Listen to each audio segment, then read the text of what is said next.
বরিশাল থেকে ভোগের রাজনীতির কবর রচনার ঘোষণা দেওয়া হবে। সম্মানিত ভাই এবং বন্ধুগণ, আমাদের এই প্রিয় বরিশাল অসংখ্য আলেম ওলামা, ইসলামী চিন্তাবিদ এবং বিভিন্ন ধর্মাবলম্বীদের সুন্দর একটা অবস্থানের নাম হচ্ছে বরিশাল। অসংখ্য আলেম ওলামাদের এই বরিশাল, অসংখ্য ইসলামী চিন্তাবিদদের এই বরিশাল, কোরআনের পাখি আল্লামা সাইদি রাহিমাহুল্লাহর এই বরিশাল থেকেই ইসলামের বার্তা নিয়ে গোটা 56,000 বর্গ মাইলে বাংলাদেশ জামাত ইসলামের সুমহান বার্তা শুধু পৌঁছে দিবে না, এখান থেকে বিজয়ের বার্তা ঘোষণা করা হবে। ইসলামকে বাদ দিয়ে, ইসলামকে ত্যাগ করে যারা রাজনীতির আলাপ তুলেছেন, এই সমাবেশ থেকে কান খুলে শুনে রাখুন, ইতিপূর্বে যারা ইসলামকে ত্যাগ করে রাজনীতির সমাজনীতি করেছিল, তারা শুধু পদত্যাগ করে নাই, তারা দেশ ত্যাগ করতেও বাধ্য হয়েছে। তারা শুধু দেশ ত্যাগ করে নাই, তাদের স্বামী স্ত্রী ত্যাগ করেছে, তাদের স্ত্রী স্বামী ত্যাগ করেছে।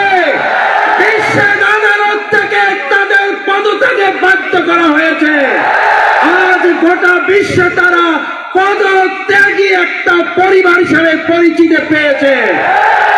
সুতরাং বাংলাদেশ জামাত ইসলামী ইসলামের রাজনীতির আলোকে সম্মানিত আমিরের জামাত ত্যাগের রাজনীতির মাধ্যমে বরিশাল থেকে ভোগের রাজনীতির কবর রচনার ঘোষণা দেওয়া হবে। কারণ আমরা ত্যাগের রাজনীতি করলে রাজনীতির পরিসমাপ্তি আর ত্যাগ দেশ করতে হবে না।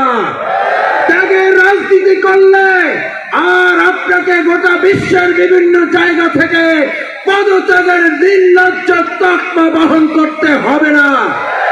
যারা ত্যাগের রাজনীতি করে তারা হাসি মুখে ফাঁসির মঞ্চে যায়, মাথা নত করে না। বরিশালবাসী মাথা নত করবে না।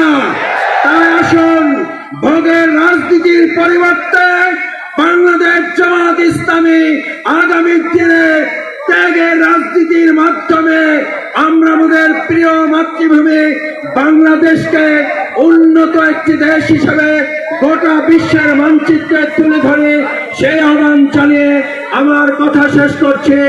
বাংলাদেশ জিন্দাবাদ, বাংলাদেশ জামাত ইসলামী জিন্দাবাদ। আসসালামু আলাইকুম ওয়া রাহমাতুল্লাহি ওয়া বারাকাতুহু।